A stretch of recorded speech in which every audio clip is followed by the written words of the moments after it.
வணக்கம். காலத்தின் குரல் நிகழ்ச்சிக்கு உங்களை அன்போடு வரவேற்கிறோம். ஜல்லிக்கட்டு இந்த ஆண்டு நடைபெறுமா என்ற கடைசி நேர பரபரப்பு தமிழ்நாட்டை தொற்றிக் கொண்டிருக்கிறது.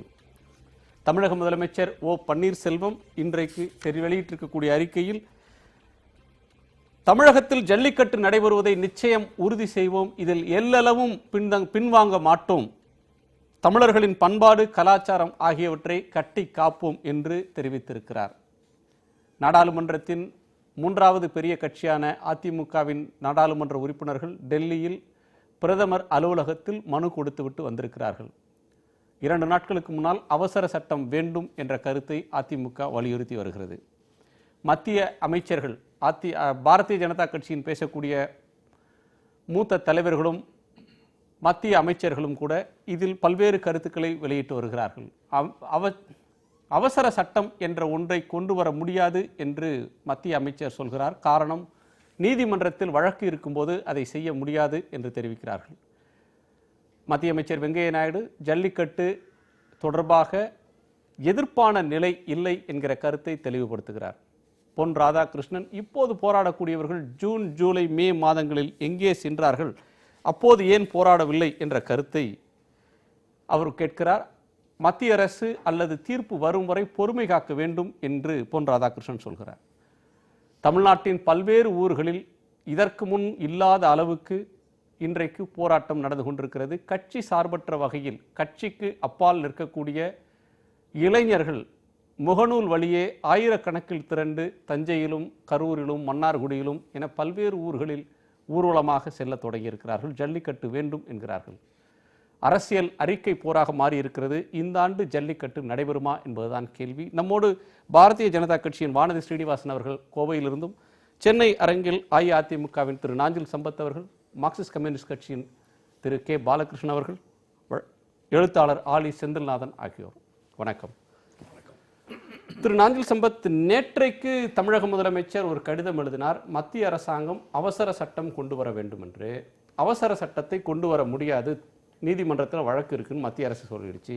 இன்றைக்கு ஜல்லிக்கட்டு நடந்தே தீரும், இதிலிருந்து இது நடப்பதை நாங்கள் நிச்சயமாக உறுதி செய்வோம், இதிலிருந்து பின்வாங்க மாட்டோம்ன்றார். அவசர சட்டம் வராத நிலையில, நீதிமன்ற தீர்ப்பும் வராத நிலையில முதலமைச்சர் ஏன் இப்படி சொல்றார்? எந்த நம்பிக்கையில இந்த உறுதியை தர்றார்?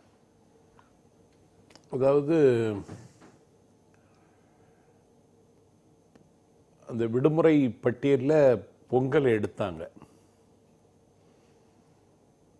தமிழகத்தில் எல்லா தலைவர்களும் மக்களும் அதற்கான எதிர்ப்பை கடுமையாக தெரிவித்தார்கள்.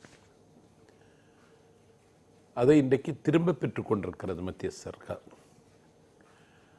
அதனால் எல்லாரும் ஒரே குரலில் ஓங்கி ஒலிக்கிற இந்த நிலையில் மத்திய அரசு அதற்கான முயற்சிகளை முன்னெடுக்கும் என்கிற மகத்தான நம்பிக்கை எங்களுக்கு இருக்கிறது. தமிழக அரசுக்கு நேற்றைக்கு தமிழக அரசின் சார்பில் முதலமைச்சர் கடிதம் எழுதுகிறார். நேற்றைக்கே மத்திய அமைச்சர் சுற்றுச்சூழல் அமைச்சர் அனில் மாதவ் தவே முடியாது, சட்டம் கொண்டு வருவது சாத்தியமில்லை, மக்களின் உணர்வை நீதிமன்றம் புரிந்து கொள்ளும் என்று நம்புகிறேன், நீதிமன்றம் தீர்ப்பு சொன்ன பிறகுதான் நாங்கள் எதுவும் செய்ய முடியும் அப்படின்னு சொல்லிட்டார். இப்ப எந்த அடிப்படையில் இந்த நம்பிக்கை தர்றீங்க? எனக்கு ஒரு சந்தேகமே, அப்படி அவசர சட்டம் போட வழி இல்லையா? மத்திய அமைச்சருடைய கருத்தே தவறுன்னு நான் சொல்றேன். ஏன்னா பண மதிப்பு இழப்பு விவகாரத்தில் உச்ச நீதிமன்றத்தில் வழக்கு இருக்கிறது. அந்த நிலையில பழைய 500 ரூபாய் நோட்டை 1000 ரூபாய் நோட்டை வைத்திருந்தால் கைது என்று அவசர சட்டம் கொண்டு வருகிறார்கள். இதற்கு மத்திய அமைச்சர் என்ன பதில் சொல்லுகிறாருன்னு நான் கேட்கிறேன். அதனால இது நீதிமன்றத்தில் இருக்கிறது, அதற்காக நாங்கள் கொண்டு வர முடியாதுன்னு சொல்லுவது விவரம் தெரியாத பேச்சாகத்தான் நான் பார்க்கிறேன். அதனால அவசர சட்டம் கொண்டு வரலாம். பொங்கலுக்கு முன்னாலேயே இந்த ஜல்லிக்கட்டு என்கின்ற தமிழர்களின் பாரம்பரியமான கலை பண்பாட்டு அடையாளமாக இருக்கிற விளையாட்டை நடத்துவதற்கான உகந்த சூழலை மத்திய சர்க்கார் பெற்று தர வேண்டும், பெற்று தரும் என்று நாங்கள் நம்புகிறோம். 50 எம்பிக்கள் போயும் அப்படியான உத்தரவாதத்தை வாங்க முடியல. முதலமைச்சர் எழுதின கடிதம் 50 எம்பிக்கள் நாடாளும் பிரதமர் மோடியை சந்திக்க முடியவில்லை. அவருடைய பிரின்சிபல் செக்ரட்டரியை பார்த்துட்டு வந்திருக்காங்க. ஆவண சேகரம் என்று அவர் உத்தரவாதம் கொடுத்திருக்கிறார். திரு பாலகிருஷ்ணன், உங்களுடைய பார்வை என்ன இதுல? இல்லை, இதில் மத்திய சர்க்கார் வேணும்னே ஒரு நாடகம் ஆடுகிறது என்று தான் நான் சொல்ல விரும்புகிறேன். ஏன்னா இது நீதிமன்றத்தில் எத்தனையோ பிரச்சனைகள் இருக்கு. அப்போ நீதிமன்றம் எந்த பிரச்சனையும் ஏற்கனவே இருக்கிற சட்டத்தின்படி தான் நீதிமன்றம் அந்த பிரச்சனையை தீர்ப்பு சொல்லுவாங்களே தவிர சட்டத்துக்கு புறம்பா போய் ஒரு தீர்ப்பு சொல்லுவதற்கான வாய்ப்பு ரொம்ப ரொம்ப குறைவு. அப்போ அப்படி இருக்கிற பட்சத்தில் அந்த காளைகளை காட்சிப்படுத்தக்கூடாத அந்த பட்டியலிருந்து நீக்குகிற அந்த சட்ட திருத்தத்தை கொண்டு வர வேண்டியது மத்திய சர்க்கார். அது கொண்டு வந்தால் ஆட்டோமேட்டிக்காக அந்த கேஸே நல்லிஃபை ஆகிடும்ல. இந்த சட்ட திருத்தத்தை கொண்டு வந்தால் இது நான் என்ன கேட்குறேங்க, 2014 2014 தொடர்ந்து வருகிற பிரச்சனை. அப்போ ஏன் இந்த நாடாளுமன்ற கூட்டத்தில் நீங்கள் வேறு பல சட்டங்களை நிறைவேற்றினீங்கல்ல, அந்த மாதிரி இந்த சட்டத்தை அந்த நாடாளுமன்ற கூட்டத்தில் அவசர சட்டம் போட முடியுமா முடியாதாங்கிற ஒரு பக்கம் இருக்கும். நண்பர் சம்பத் போடுறதுக்கான வாய்ப்பு இருக்குங்கிறார், போடலாம். எந்த ஒரு பிரச்சனையிலேயும் அவசர சட்டம் போடுவதற்கு மத்திய சர்க்காருக்கு தடை கிடையாது. அது நீதிமன்றத்தில் இப்போ உதாரணமாக நிலம் கையகப்படுத்துகிற சட்டத்தை கொண்டு வந்தாங்க, அவசர சட்டம். அது தொடர்பாக ஏற்கனவே பல வழக்குகள் நீதிமன்றத்தில் இருக்க தான் செஞ்சுது. அப்போ அவசர சட்டம் கொண்டு வரலையா அவங்க?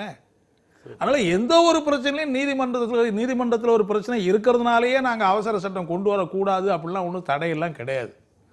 ஆகவே சரி, அவசர சட்டம். பாரதிய ஜனதா கட்சியை பொறுத்தவரையிலும் தொடர்ந்து அவங்க சொல்ற கருத்து ஜல்லிக்கட்டுக்கு நாங்கள் எதிர்ப்பு அல்ல. அது தமிழிசை சவுந்தரராஜனாக இருக்கலாம், அல்லது இல கணேசனாக இருக்கலாம், அல்லது பொன் ராதாகிருஷ்ணனாக இருக்கலாம், வெங்கையா நாயுடுவாக இருக்கலாம், இவர்கள் எல்லாரும் சொல்லக்கூடிய ஒரு கருத்து, நாங்க ஜல்லிக்கட்டுக்கு எதிர்ப்பு அல்ல, ஜல்லிக்கட்டு நடக்கணும்ன்றதான் பிஜேபியுடைய கருத்தும் அப்படின்னு சொல்றாங்க. அதுல எங்கிருந்து இரட்டை வேடம் வருது? அதாவது ஒரு பக்கம் இப்படி சொல்லிக்கிட்டு இன்னொரு பக்கம் இப்ப மத்திய சர்க்கார்ல இந்த சட்ட திருத்தத்தை கொண்டு வர வேண்டிய பொறுப்பு யாருது? இந்த ஜல்லிக்கட்டு நடத்துவதில் எங்களுக்கு முழு உடன்பாடுன்னு சொல்லக்கூடிய பிஜேபி தலைவர்கள் எல்லாருக்கும் தெரியும், மத்திய சர்க்கார் இந்த சட்ட திருத்தத்தை கொண்டு வருகிற பொறுப்பு அதிகாரம் அவங்ககிட்ட தான் இருக்கு. வேற யார் நினைச்சாலும் இந்த சட்டத்தை கொண்டு வர முடியாதுன்னு. ஆகவே ஒரு பக்கம் இங்க நடத்துவதற்கு நாங்க முழு ஆதரவு இருக்கிறோம், முழுக்க முழுக்க நிக்கிறோம் இங்க சொல்றவங்க ஏன் அவங்க கையில இருக்கிற அதிகாரத்தை பயன்படுத்தி அந்த சட்ட திருத்தத்தை கொண்டு வரல? அப்படின்னா என்ன அர்த்தம்? ஆதரவா தீர்ப்பு வரும்னு நினைச்சிட்டு இருந்திருக்கலாம் இல்லையா? தீர்ப்பு வர்றது வராது இன்னொரு விஷயங்க. அது கோர்ட்டில் இருக்கிற தீர்ப்பு இப்படி வருமா அப்படி வருமானலாம் சொல்ல முடியாது. அடிப்படை என்னன்னா, அந்த சட்டம் இப்படி சொல்லுது, காட்சிப்படுத்தக்கூடாத பட்டியலில் காளையை நீங்க சேர்த்து வச்சிருக்கிற போது நீதிமன்ற தீர்ப்பு மேல ஏன் சொல்றீங்க? நீதிமன்றம் எப்படி வேணாலும் வரட்டும், அது வேற விஷயம். நீங்க நீதிமன்றத்தில் சட்டத்தை திருத்திட்டீங்கன்னா ஆட்டோமேட்டிக்காக அந்த வழக்கு நல்லிஃபை ஆகிடும். அந்த வழக்கு தானாகவே டிஸ்போஸ் ஆகிடும். ஏன் நீங்கள் நீதிமன்றத்தை போய் தேவையில்லாமல் இழுக்கிறீங்க? ஆகவே தான் நாடகம் ஆடுது. நான் ஏன் சொல்கிறேன்னா, ஒரு பக்கம் இங்கே நாங்கள் அதுக்கு முழு உடன்பாடு, முழுக்க முழுக்க நாங்கள் நிற்கிறோம் போகிற வரோன்னு இங்கே பேச வேண்டியது. நேற்று அமைச்சர் என்ன சொல்கிறாருன்னா, நீதிமன்றத்தில் இந்த வழக்கு இருக்கிறதுனால அவசர சட்டம் கொண்டு வர முடியாதுன்னு அவர் நாஞ்சில் சம்பத் சொன்ன மாதிரி எந்த அடிப்படையில் ஒரு அமைச்சர் அப்படி பேசுகிறார்? ஆகவே தான் இதில் மத்திய சர்க்கார் வேணும்னே ரெட்ட நிலை எடுத்து நாடகம் ஆடுகிறது, தமிழ்நாட்டு மக்களுடைய உணர்வையும் பாரம்பரியத்தையும் கொச்சைப்படுத்துதுங்கிறத நான் சொல்ல விரும்புகிறது.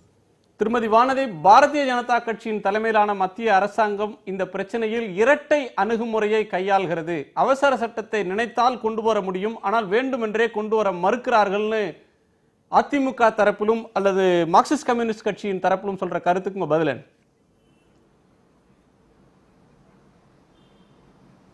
இதற்கு முன்னால கூட ரெண்டு விஷயத்த சொல்றாங்க. கோர்ட்ல நிறைய வழக்குகள் இருக்கு, ஒவ்வொரு வழக்குலயுமா தீர்ப்பு எதிர்பார்த்துட்டு இருக்கீங்க? இல்ல டிமானிட்டைசேஷன்ல கோர்ட்ல கேஸ் பெண்டிங் இருக்கு, நீங்க சட்டம் கொண்டு வரலையா அப்படிங்கிறது. தயவு செஞ்சு எல்லா வழக்கு பெண்டிங்ல இருக்கிறதையும் இந்த சட்டத்தையும் அப்படியே ஒப்பிட முடியாது. ஒவ்வொரு வழக்கிற்கும் என்று தனித்தன்மை இருக்கிறது. ஒவ்வொரு வழக்கிலையும் நுணுக்கமான சட்ட விஷயங்கள் இருக்கிறது. இந்த இடத்துல திரும்ப திரும்ப குறிப்பாக எதிர்கட்சியை சார்ந்தவர்கள் தமிழகத்துல பாஜகவையும் குறிப்பாக பிரதமர் மோடி அவர்களுக்கு எதிராக கருத்துருவாக்கத்தை உருவாக்க வேண்டும் என்பதற்கே திசை திருப்புவதற்காகவே இந்த மாதிரி பேசிட்டு இருக்காங்க. அதாவது சட்ட ஒரு சம்பந்தமான விஷயம், இந்த சட்ட அரசாணை பொறுத்ததே கிட்டத்தட்ட ஒரு வருடத்திற்குள்ளாக, வழக்கமாக சுப்ரீம் கோர்ட்ல ஆண்டு கணக்குகளாக இருக்கின்ற வழக்குகளை நாம் பார்க்கிறோம். இதுல இந்த வழக்கை பொறுத்த வரைக்கும் போன ஜனவரி மாதம் போட்ட அரசாணைக்கு எதிரான வழக்கு ஒரு வருட காலத்திற்குள்ளாக விரைவாக முடிக்க வேண்டும் என்று சொல்லி மத்திய அரசாங்கமும் தமிழக அரசாங்கமும் சேர்ந்து நீதிமன்றத்தை கேட்டுக்கொண்டு அந்த வழக்கு விசாரணையை முடித்து கிட்டத்தட்ட 3 வார காலத்திற்கு மேலாகிறது.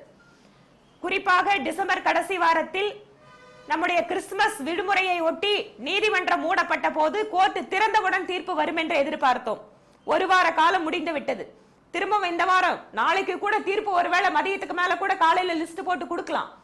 அதனால தீர்ப்பை எதிர்பார்த்து கொண்டிருக்கக்கூடிய இந்த வேளையில் ஒரு முக்கியமான சட்ட சம்பந்தமான விஷயம் இருக்கின்ற பொழுது மத்திய அரசாங்கம் உடனடியாக இதுல அடுத்த கட்ட நடவடிக்கையில இறங்க முடியாது. ஒரு குறிப்பிட்ட காலக்கெடு, அதனுடைய தீர்ப்பு, இதையெல்லாம் பார்த்துதான் அடுத்த கட்டத்துக்கு முன்னேற முடியும். ரெண்டாவது, இதையெல்லாம் முடிவு செஞ்சுட்டு அதுக்கப்புறம் தான் நாங்க சொல்லணும்னு கூட சொல்லல. கூட மத்திய அமைச்சர் சொல்றாரு, அது நாங்க அவசர சட்டம் கொண்டு வர முடியாதுன்னு பேசுறாரு. அவர் எப்படி அப்படியெல்லாம் பேச முடியும்னு கேக்குறாங்க. அதே மத்திய அமைச்சர் இன்னொரு வார்த்தையை சொல்றாரு, desperately we are waiting for the judgment even at the midnight. நள்ளிரவில் கூட நாங்கள் இதற்கான ஏற்பாடுகளை செய்ய தயார் அப்படின்னு சம்பந்தப்பட்ட வனத்துறை அமைச்சர் தான் சொல்றாரு. அதனால முழுக்க முழுக்க ரெட்டவேஷம் போடுது, இல்ல வேணுனே செய்யாம இருக்காங்க. நாங்க கேக்குறோம், மத்திய அரசாங்கத்திற்கும் மக்களுக்குமான பிரச்சனையாக இது இருந்திருந்தால் இந்நேரம் நாங்க இந்த விஷயத்துல எதுவுமே செய்யலன்னு சொன்னா நீங்க சொன்ன அத்தனை கருத்துக்களையும் நாங்கள் ஏற்றுக்கொள்கிறோம். ஆனால் இது மத்திய அரசாங்கம், மாநில அரசாங்கம், மக்கள் இவர்கள் எல்லாம் ஒரு புறமும் இன்னொரு புறம் நீதிமன்றமும் இருக்கக்கூடிய இந்த சூழலில் நாங்கள் எங்கள் உணர்வுகளை காட்ட வேண்டும். ஒத்துக்கொள்கிறோம். இந்த உணர்வுகளோடு தமிழகத்தில் இருக்கக்கூடிய அத்தனை இளைஞர்களோடும் நாங்கள் இருக்கிறோம். அதுல எந்த விதமான மாற்று கருத்தும் கிடையாது. ஆனால் நீதிமன்றத்தை நிர்பந்திக்கின்ற சூழல், நீதிமன்ற நிர்பந்தம்னு நாம ஏன் எடுத்துக்கணும்? திருமதி வானதி, நாம ஏன் இதை நீதிமன்ற நிர்பந்தம்னு எடுத்துக்கொள்ளணும்? நாம தமிழ்நாட்டில் ஒரு கொந்தளிப்பான நிலைமை இருக்கிறது, ஒரு அன்சர்டனிட்டினால தமிழ்நாட்டில் சட்டம் ஒழுங்கு பிரச்சனை ஏற்படக்கூடிய சூழல் இருக்கிறது. எனவே இதுல உங்க தீர்ப்பை சொல்லுங்கள்னு நீதிபதிக்கு இணையான பொறுப்பில் இருக்கக்கூடிய ஒரு அட்டார்னி ஜெனரல் கேட்க முடியாதா? மத்திய அரசின் தலைமை வழக்கறிஞர் நீதிமன்றத்தில் என்ன தீர்ப்புன்னு சொல்லுங்க, சாதகமாகவோ பாதகமாகவோ சொல்லுங்கன்னு கேட்க முடியாதா? தாராளமா கேட்கலாம். தமிழக அரசாங்கத்தின் வழக்கறிஞர், மத்திய அரசாங்கத்தின் வழக்கறிஞர் ரெண்டு பேரும் தாராளமா கேட்கலாம். ஆனால் ஒவ்வொரு நீதிமன்றத்திலும் நீதிபதிகளுடைய மென்ஷனிங்னு சொல்லுவோம். அந்த டைம் நாங்க காலையில ஒரு அவசர வழக்கு விசாரிக்கணும்னா 10:30 மணிக்கு அவர் சீட்ல உட்காரும் போது போய், ஐயா இன்னைக்கு இந்த மாதிரி அவசரமான சூழல் இருக்கிறது, மத்தியானம் 2:15 எங்களுடைய புதிய வழக்கை நீங்கள் எடுத்துக்கொள்ள வேண்டும் என்று நீதிபதியிடம் கேட்போம். ஒரு சில நீதிபதிகள் அதை ஒத்துக்கொள்வார்கள், ஒரு சிலர் மறுப்பு தெரிவிப்பார்கள். ஒரு சில நீதிமன்றங்களில் நான் சொல்லக்கூடிய மென்ஷனிங் அப்படிங்கிற விஷயமே கிடையாது. ஆக என்ன நடைமுறை அந்த நீதிமன்றத்தில் பின்பற்றப்படுகிறதோ அதற்கு தகுந்தாற் போலதான் வழக்கறிஞர்கள் செயல்பட முடியுமே தவிர, நீங்க சொல்ற மாதிரியே சட்டம் ஒழுங்கு பிரச்சனை இருக்கிறது, மற்ற உணர்வு ரீதியான பிரச்சனை இருக்கிறது, பண்டிகை நெருங்கி கொண்டிருக்கிறது, இதையெல்லாம் சொல்லிதானே ஆர்கியூ பண்ணி இந்த கேஸை சீக்கிரமா எடுத்திருக்கோம். நீதிபதிகளுக்கு அது தெரியாதா? திரும்ப திரும்ப இந்த ஜனவரிக்குள்ளாக, இந்த பொங்கலுக்கு முன்பாக ஜல்லிக்கட்டு நடத்த வேண்டும் என்பதற்காகத்தான் இந்த வழக்கு விசாரணையை இவ்வளவு சீக்கிரமா கொண்டு வந்து முடிச்சிருக்கோம். அதனால இதை ஞாபகப்படுத்தி தான் நீதிபதி தீர்ப்பு கொடுக்கணும்னு கிடையாது. நீதிமன்றத்தில் இந்த வழக்கு விரைவாக வருவதற்கு காரணமே எதுவென்று கேட்டால், ஜனவரியில பொங்கலின் போது ஜல்லிக்கட்டு நடத்தப்பட வேண்டும் என்பதற்காகத்தான். அதனால எந்த இடத்திலையும் மத்திய அரசோ இல்ல தமிழக அரசோ தூங்கிட்டு இருந்து அதுக்கப்புறம் நீதி தள்ளி போயிடுச்சு, இல்ல நீதிமன்றத்துல நாம சரியா ஒத்துழைக்கல அப்படின்னு இதுல சொல்லவே முடியாது. ஆக நம்முடைய கடமைகளை மிகச் சிறப்பாக நாம் செய்திருக்கிறோம். இப்போது நீதிமன்றத்தின் கையில் இருந்து நமக்கான தீர்ப்பை எதிர்பார்த்து கொண்டிருக்கிறோம். அந்த தீர்ப்பு சாதகமாகவும் வரலாம், இல்ல பாதகமாக வந்தாலும் அடுத்த கட்ட நடவடிக்கைக்கு மத்திய அரசாங்கம் தயாராகத்தான் இருக்கிறது. செந்தில்நாதன், இதுல மத்திய அரசு மாநில அரசு தன்னுடைய கடமையை சரியாகத்தான் செய்திருக்கிறது. நீதிமன்றத்தில் ஏற்பட்ட தாமதம் தான் இந்த, இல்லைன்னா வழக்கமாக தாமதமாக எடுக்கிற வழக்கு கூட ஓராண்டுக்குள் விசாரணை கொண்டு வந்ததற்கு மத்திய அரசும் மாநில அரசும் எடுத்த முயற்சிகள் காரணம்.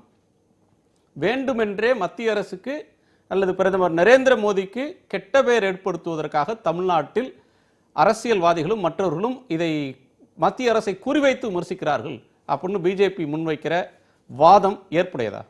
இல்லை, இதில் கொஞ்சம் ஆழமாக பார்க்க வேண்டிய விஷயங்கள் சிலது இருக்குது. நான் திரு பாலகிருஷ்ணன் அவர்கள் சொன்னது போல் இதில் பாஜகவுக்கு இரட்டை வேடம் இருக்கிறது என்கிற ஒரு விஷயத்தை நான் முழுமையாக அங்கீகரிக்கிறேன்.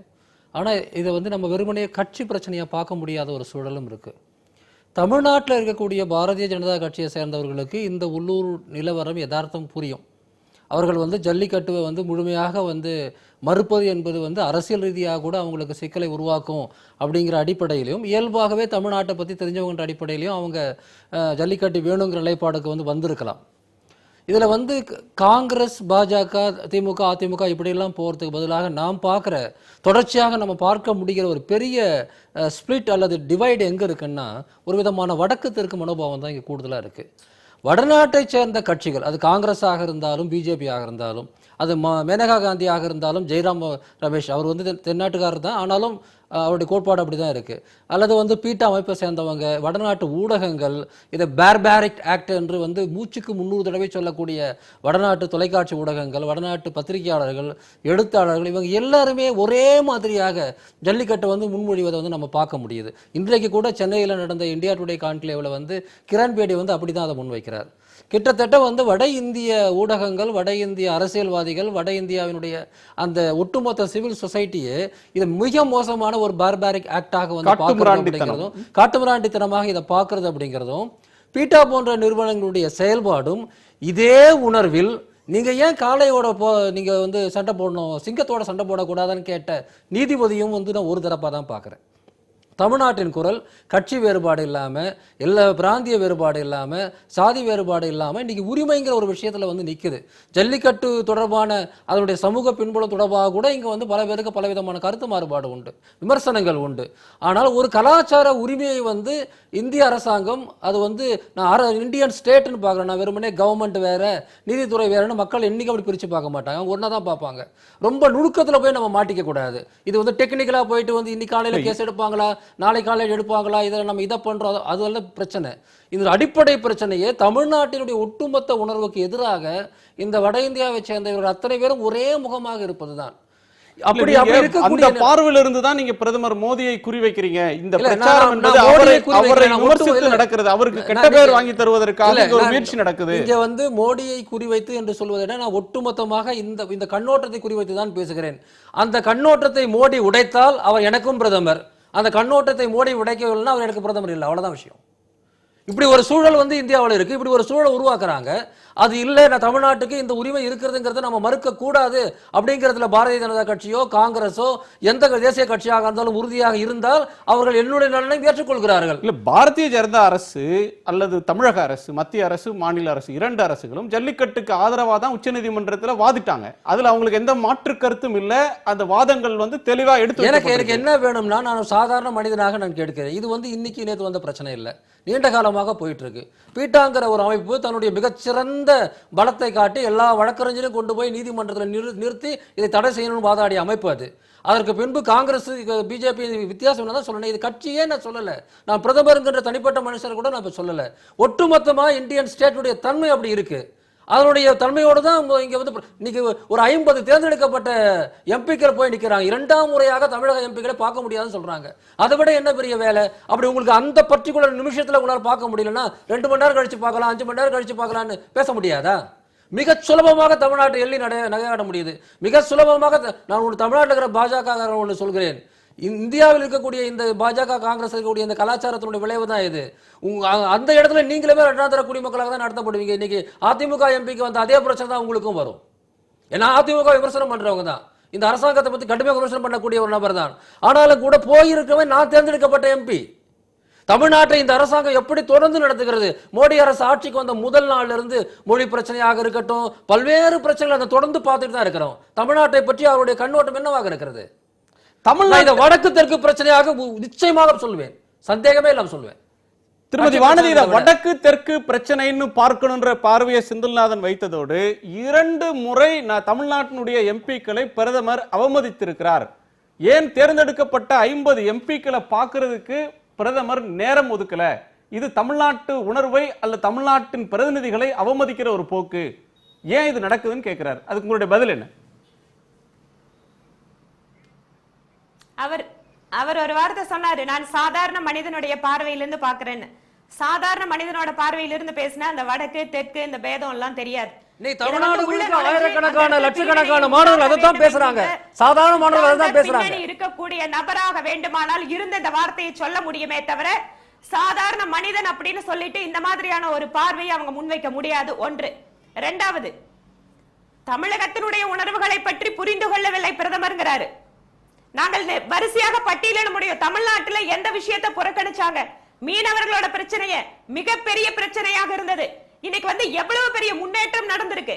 2, நீங்க மீனவர்களுடைய உயிரிழப்பு தடுக்கப்பட்டு அவர்களுடைய படகுகள் விரைவாக பிடிக்கப்பட்டதெல்லாம் திரும்ப வந்து பேச்சுவார்த்தை சுமூகமாக நடந்து இன்று 2 நாட்டினுடைய அமைச்சர்களும் நிரந்தர தீர்வுக்காக சந்திக்கக்கூடிய சூழல் தமிழகத்தினுடைய எவ்வளவு வருட கால பிரச்சனையை இந்த மத்திய அரசாங்கம் தான் டீல் பண்ணிட்டு நீங்க சொல்லுங்க. இருக்காங்க. இதே போல மீத்தேன் பிரச்சனை. நீங்க சொல்லுங்க. இல்ல ஒரே ஒரு அதாவது அதுக்கு அப்புறம் உங்க கருத்து சொல்லுங்க. மீத்தேன் பிரச்சனையில இதே மத்திய அரசாங்கம் மக்களுடைய உணர்வுகளுக்கு செவிசாய்த்தது. அந்த திட்டத்தை ரத்து பண்ணி இருக்கு. இது தமிழ்நாட்டுக்கு பண்ணலையா? அதே போல முல்லை பெரியாறு டேம் விஷயத்துல நீங்க அணையினுடைய நீர்மட்டத்தை உயர்த்துவதற்கு மத்திய அரசாங்கம் ஆதரவு கொடுத்திருக்கு. தமிழகத்தினுடைய உணர்வு ரீதியான எத்தனையோ பிரச்சனைகளை மத்திய சர்க்காருக்கு சம்பந்தம் முல்லை பெரியாருக்கு மத்திய சர்க்காருக்கு என்ன சம்பந்தம்? எந்த ஸ்டேட்லயும் இருங்கமா நீங்க மட்டும் சொல்லிட்டே போறீங்க. இல்ல நீங்க இது மாதிரி சொல்லிட்டே போறீங்களா கேட்டுட்டே இருக்க முடியாது. இல்ல நீங்க முல்லை பெரியார்ல வந்து வழக்கு நடந்து என்னால இங்க பதில் சொல்ல முடியாது. ஒரு நிமிஷம் திருமதி வானதி அது வந்து இவங்க சொல்ற கருத்து அவர்களே திருமதி வானதி ஒரு நிமிஷம் என்ன பேச விடுற நேரம் ஒரு நிமிஷம் நீங்க தொடர்ந்து பேசலாம். அதுல ஒன்றும் பிரச்சனை இல்ல. முல்லை பெரியார் விவகாரம் அதற்கும் மத்திய அரசுக்கும் சம்பந்தம் இல்ல. அது உச்சநீதிமன்றம் கொடுத்த தீர்ப்பு நிறைவேற்றப்பட்டிருக்கிறது. அதுக்கும் மத்திய அரசு கிளைம் பண்றதுல என்ன இருக்கு அப்படின்ற கேள்வியை முன்வைக்கிறாங்க. அடிப்படையில ஏன் தமிழ்நாட்டு எம்பிக்களை பிரதமர் சந்திக்கல அப்படின்ற கேள்விக்கு பதில் என்ன? பிரதமர் முதல் தடவை சந்திப்பிற்கு போகும்போது திடீரென்று செல்கிறார்கள். அவருடைய வேற கமிட்மெண்ட். ஒரு பிரதமர், நாட்டினுடைய பிரதமர் நிச்சயமாக தேர்ந்தெடுக்கப்பட்ட எம்பிக்களை அவமரியாதை பண்ணணும்னு நினைக்க மாட்டார். ஆனா ஒரு விஷயம் புரிஞ்சுக்கணும், நாம ஏற்கனவே ஷெட்யூல்டு கமிட்மெண்ட்ல இருக்கக்கூடிய வெளிநாட்டு பிரதிநிதிகளுடைய சந்திப்பு, மற்ற முக்கியமான நபர்களுக்கு கொடுக்கப்பட்டிருக்கக்கூடிய நேரங்கள், இதையெல்லாம் அனுசரிச்சுதான் பிரதமர் கொடுக்கணும். நான் இல்லைன்னு சொல்லல. 2வது, வைப்ரண்ட் குஜராத்துக்காக பிரதமர் குஜராத்ல இருக்காரு. நீங்க இதெல்லாம் குறைஞ்சபட்சம் இந்த குறைஞ்சபட்சமான விஷயத்தை நம்ம புரிஞ்சுட்டு பேசணும். அவரோட முதன்மை செயலாளர் இவங்களை சந்திச்சு என்ன விஷயம்னு சொல்லி கேட்டிருக்காரு. இது சம்பந்தமான தகவல்கள் பிரதமர் கூட தெரிவிக்கப்படுகிறது. அதனால திரும்ப தமிழ்நாட்டுல ஒரு வில்லனை போல பிரதமர் மோடியை உருவாக்குகின்ற விஷயத்தை எதிர்க்கட்சிகள் தொடர்ச்சியாக முயற்சி செய்கிறார்கள். அவர்களால் அதில் வெற்றி பெற முடியாது. நான் ஒரே ஒரு பதில் மட்டும் சொல்ல விரும்புறேன். ஒரு சாதாரண மனிதனாக நீங்க இதை சொல்லல அப்படின்னு சொல்றாங்க. 2 நாட்களாக தமிழ்நாட்டில் வந்து பல்வேறு நகரங்கள்ல சாதாரண மாணவர்கள் மத்தியில் எழுந்த குரலை தான் நான் உங்களுக்கு சொல்றேன். இது என்னுடைய குரலாக நான் சொல்லலை. அது அந்த முகநூல்களில் மற்ற இடங்களில் வந்து எப்படி என்ன எழுதுறாங்க, என்ன மாதிரியான முழக்கங்கள் வருது, என்ன விதமான வாசகங்களை முன்மொழிகிறாங்கிறத பாருங்கள். தமிழ்நாட்டில் தொடர்ச்சியாக சாதாரணமாக எல்லா தமிழர்களும் இந்த நாட்டினுடைய தேசிய ஒற்றுமைக்கான மனநிலையோடு இருக்கக்கூடியவன் தான். அவன் ஏன் இன்னைக்கு இப்படி மாறி பேசுறான், ஏன் இந்த மாதிரியான உணர்வு வருது அப்படிங்கிறது நீங்கள் உங்களுக்கு இந்த நாட்டினுடைய ஒற்றுமையின் மீது அக்கறை இருந்தால் பரிசீலனை செய்ய வேண்டும். என் மீது பாய்வதில் எந்த பிரயோஜனமும் கிடையாது. நான் மறுபடியும் முதல்ல சொன்னேன், பிரதமர் அந்த நேரத்தில் பார்க்க வாய்ப்பில்லை என்றாலும் கூட சரியான முறை என்னவென்றால் நீங்க வந்து அவர் அப்போ அந்த நேரத்தில் அவர் இல்லை, நீங்க இத்தனை மணிக்கு வாங்க, இன்னைக்கு வாங்கன்னு சொல்லிட்டு வேறு ஒரு பதிலை சொல்வது என்பது முறையாக வந்து இருக்க முடியும். 2 முறை அடுத்தடுத்து நடந்து வரும், நிச்சயமாக இந்த சந்தேகம் எழத்தான் செய்யும். ஒரு முறை இல்லைன்னா மறுமுறை நீங்க பார்க்கணும். அதிமுக எம்பிக்களை பார்க்கறதுங்கிறது மட்டும் இல்ல, ஏற்கனவே காவிரி பிரச்சனையில போற போது தேவகவுடா வந்து போது தேவகவுடாவை அவர் பார்த்தாரு. இல்ல இருங்க நீங்க பேசுற போது நான் குறிக்கல. தேவகவுடாவை பிரைம் மினிஸ்டர் பார்த்தாரு. தமிழ்நாட்டில இருந்து திமுக எம்பிக்கள் போனாங்க பார்க்கல, அதிமுக எம்பிக்கள் போனாங்க பார்க்கல, இடதுசாரி எம்பிக்கள் TK ரங்கராஜனும் ராஜாவும் போனாங்க பார்க்கல. எல்லாருமே குடியரசுத் தலைவர்கிட்ட போய் நாங்க வந்து மனு கொடுத்துட்டு வரோம். குடியரசுத் தலைவரை பார்க்க முடியுது. நான் என்ன கேட்குறேன், சரி உங்களுக்கு ஏற்கனவே ப்ரீ கமிட்மெண்ட் இருக்கிறதாவே வச்சுக்குவோம், இவங்க திடீர்னு போயிட்டு தான் வைக்கட்டும். சரி அடுத்த ஒரு 2 நாள் கழிச்சு 3 நாள் கழிச்சு உங்களோட அப்பாயின்மெண்ட் கொடுத்து நீங்கள் என்ன விஷயமா பார்க்க வந்தீங்க? இது வரைக்கும் அந்த மாதிரி அழைப்பே இல்லையே. அப்போ வந்து நீங்கள் தமிழ்நாட்டில் இருக்கக்கூடிய எம்பிக்கள் வந்து தமிழ்நாட்டு மக்களுடைய பிரச்சனைகளை, கட்சியை விட்டுருங்க, அது வேற விஷயம். இவங்க எந்த கட்சியோ அவங்க அதை விட்டுருங்க. ஒரு பிரைம் மினிஸ்டர் ஒரு மாநில மக்களால் தேர்ந்தெடுக்கப்பட்டிருக்கிற நாடாளுமன்ற உறுப்பினர்கள் வருகிற போது அன்னைக்கு முடியாட்டா கூட அடுத்த நாளோ அதுக்கு அடுத்த நாளோ பார்த்து கோரிக்கைகளை கேட்கணுமா வேண்டாமா? அப்படியானா நீங்க வந்து இந்த நாட்டுக்கு ஒட்டுமொத்தமான பிரைம் மினிஸ்டர், நாடாளுமன்ற உறுப்பினர்களே 10 பேர் 20 பேர் 50 பேர் போய் சேர்ந்து ஒரு பிரைம் மினிஸ்டர் பார்க்க முடியலன்னா அப்ப நீங்க எந்த நாட்டுக்கு பிரைம் மினிஸ்டர்ங்கிற கேள்வி வருது இல்ல? வானதி குறிப்பிடுறாங்க. நீங்க எம்பிக்கள் அன்னைக்கு பார்க்க முடியலன்னா அடுத்த ஒரு வாரத்துல நாங்க பாக்குறோம்னு சொல்லிட்டு லெட்டர் கொடுக்கணுமா வேண்டாமா? அப்பாயின்மெண்ட் கேட்கலாமா வேண்டாமா? அதை கேட்க மாட்டாங்க. திடீர்னு போய் ஒரு நாள் இன்னும் உடனே பார்த்தாகணும்னு சொல்லுவாங்களா? ஏன் இத்தனை நாள் காத்துட்டு இருந்தாங்க? இதுக்கு முன்னாடி 10 நாளைக்கு முன்னாடி கூட போய் ஒரு எம்எல்ஏ பார்க்கிறதுக்கு அப்பாயின்மெண்ட் வாங்கிட்டு போறவங்க இந்த மாதிரி விஷயங்களை பொறுப்பா நடந்துக்க மாட்டாங்களா? சும்மா போயிடுவாங்களா? அரசியலுக்காக நாங்க இது சம்பந்தப்பட்ட உங்களுடைய எம்பிக்கள் குழு தலைவர் அவங்க சொல்லட்டும் அதிகாரப்பூர்வமா நாங்க இன்னைக்கு தேதி லெட்டர் கொடுத்தோம் இல்ல ஒரு வாரம் கழிச்சு கொடுத்தோம் லெட்டர் கொடுத்தோம், அதை வெளிப்படையாக அவர்கள் வெளியிடட்டும், அப்ப நாங்க பதில் சொல்றோம். ஆனா நாங்க நினைச்ச போது போய் பார்க்கல, அதனால கொடுக்கலன்னா அடுத்த நாட்கள்ல நம்ம ட்ரை பண்ணிருக்கலாமே. அடுத்து ஒரு வார காலத்திற்குள் எங்களுக்கு நேரம் ஒதுக்குங்கள்னு ஒரு லெட்டர் கொடுத்து அந்த காப்பி நீங்க பிரஸ்ல கூட கொடுத்துக்கலாமே. ஒரு ஜனநாயக நாட்டுல இப்படி ஒரு கொந்தளிப்பான பிரச்சனை இருக்கிற நிலையில பிரைம் மினிஸ்டருடைய பிரின்சிபல் செக்ரட்டரியை சந்திச்சுட்டு வந்ததற்கு பிறகு எல்லாவற்றையும் உடனடியாக ரியாக்ட் செய்வதில் ஆர்வம் காட்டுகிற இந்த தேசத்தினுடைய பிரதமர் ட்விட்டர்லயாவது எழுதுங்க. இப்ப வானதி சீனிவாசன் உள்ளம் திறந்து ஒரு பொய்ய சொல்றாங்க, தமிழ்நாட்டினுடைய நலன்ல மத்திய சர்க்கார் மிகுந்த அக்கறை எடுத்துக் கொள்ளுகிறதுன்னு. ஜனவரி 2ஆம் தேதி இந்தியா இலங்கை அரசு பிரதிநிதிகள் மீனவர்கள் பிரச்சனையை பற்றி பேசுகிறார்கள் என்கிற நிலைமை வருகிற பொழுது 120 விசைப்படகுகள் 140 படகுகளை அரசுடைமையாக்குகிறது இலங்கை சர்க்கார். இடையறாத சட்ட போராட்டம் நடத்தி காலக்கெடு நிர்ணயித்து காவிரி மேலாண்மை வாரியம் ஒழுங்காற்று குழு அமைக்க வேண்டும் என்று தேதி உச்சநீதிமன்றம் தீர்மானித்ததற்கு பிறகு எல்லா மாநிலங்களுக்கும் சேர்த்து ஒரே தேசிய தீர்ப்பாயம் என்று தமிழர்களை எட்டி உதைக்கிறது. என்னங்க இது? அப்ப ஆடி அவர்கள் சொன்னது மாதிரி India could not be considered as a nation ங்கறதானா? இந்த உணர்வு இந்த தேசத்து இளைஞர்களுக்கு நெஞ்சில ரொம்ப ஆழமாக பதிந்திருக்கிறது. இது ஆரோக்கியம் அல்ல. திருமதி வானதி, அரசுடைமை ஆக்கிட்டாங்க. 120 விசைப்படகுகளை 140 நாட்டு படகுகளையும் கடலாடு மீனவர்களுடைய படகுல அவன் பயணம் செய்வது அவனுடைய வாழ்க்கையை நினைச்சு பார்த்தா துயரம் மிகுந்த வாழ்க்கை அனுபவிச்சவனா. அதனால சொல்றேன், ஒரு படகை கட்டி முடிப்பதற்கு அவன் எதையெல்லாம் விப்பான்னு தெரியுமா உங்களுக்கு? வாழ்க்கையை புரிந்த திருமதி வானதி, எங்களுக்கும் தெரியுங்க. இதே மீனவர்களுக்காக அரசாங்கம் அமைந்தவுடன் அனைத்து மீனவர் சங்க பிரதிநிதிகளையும் சென்னையில் அழைத்து பேசி அவர்களுக்காக டெல்லியில் 2 முறை தனியாக கருத்தரங்கம் நடத்தி அவர்களை எல்லாம் ஒவ்வொரு முறையும் திரும்ப கைது செய்றாங்க. தடுத்தீங்களா? முயற்சிகளையும் எடுத்தது. ஒரு சுண்டைக்காய் நாடு ஏன் சார் திரும்ப கைது செய்றான்? ஏதோ தெரியாது நினைச்சு பேசாதீங்க. இன்னொரு சொல்றேன், ஏன் திரும்ப கைது செய்றான்? அதையாவது தடுத்து நிறுத்தினீங்களா? இன்னைக்கு 51 பேரை விட்டீங்க, நாளைக்கு 51 பேரை கைது செய்ய மாட்டீங்கிற உத்தரவாதம் இருக்கா? எத்தனை ஆண்டு கால பிரச்சனை ஐயாது? எத்தனை வருஷமா பார்த்துட்டு இருக்கோம்? இன்னைக்கு ஆட்சியில் இருக்கிற நீங்க தீர்வு சொல்லுங்க. எத்தனை வருஷமா இருக்குன்னு எங்களுக்கு தெரியும். நீங்க மாற்றம்னு சொல்றீங்கல்ல, நீங்க தீர்வு சொல்லுங்க. 50 வருஷம் பிரச்சனை இருக்கட்டும், 60 வருஷம் இருக்கட்டும், ஆட்சியில் இருக்கிறவங்க தான் குற்றம் சொல்ல முடியும். காலத்துல என்னென்ன மாற்றங்கள் வந்திருக்குன்னு நான் சொல்றேன். என்ன அடிப்படையில் எந்த மாற்றமும் கிடையாதுங்க. அதை புரிஞ்சுக்கங்க தயவு செய்து. செந்தில் அவங்க சொல்லி முடிப்பாங்க. மாற்றங்களை மீனவர் பிரச்சனையில கொண்டு வர முடிஞ்சிருக்கு. ஒண்ணும் உணர மாட்டீங்க. ஒரு இடைவேளைக்கு பிறகு பேசலாம். அதாவது மீனவர் பிரச்சனையில வந்து நின்றுக்கிறோம், தமிழ்நாட்டு கொந்தளிப்பு வந்து நிக்கிறோம், ஜல்லிக்கட்டுக்கு திரும்ப போலாம். ஜல்லிக்கட்டுல ஒரு டைம் கொடுக்கும்போது தயவு செஞ்சு மத்தவங்கள குறுக்கிட அனுமதிக்காதீங்க. இல்லன்னு சொன்னா எல்லாரும் பேசி முடிச்சு கேள்விகளை ஒட்டுமொத்தமா எனக்கு கொடுங்க. நிச்சயமா நீங்க உங்களுடைய பதில சொல்றதுக்கான முழு அவகாசம் தரப்படும். அதுல எந்த மாற்று கருத்தும் இல்லை. உங்கள் கருத்தை தெரிஞ்சுக்கிறதுக்காக தமிழ்நாட்டு மக்கள் ஆர்வமா தான் இருக்கிறாங்க. இதுல வந்து அன்ஃபேரா இருக்கு. ஒரு இடைவேளைக்கு பிறகு நாம் பேசலாம். ஒரு சிறிய இடைவேளைக்கு பிறகு காலத்தின் குரல் தொடரும்.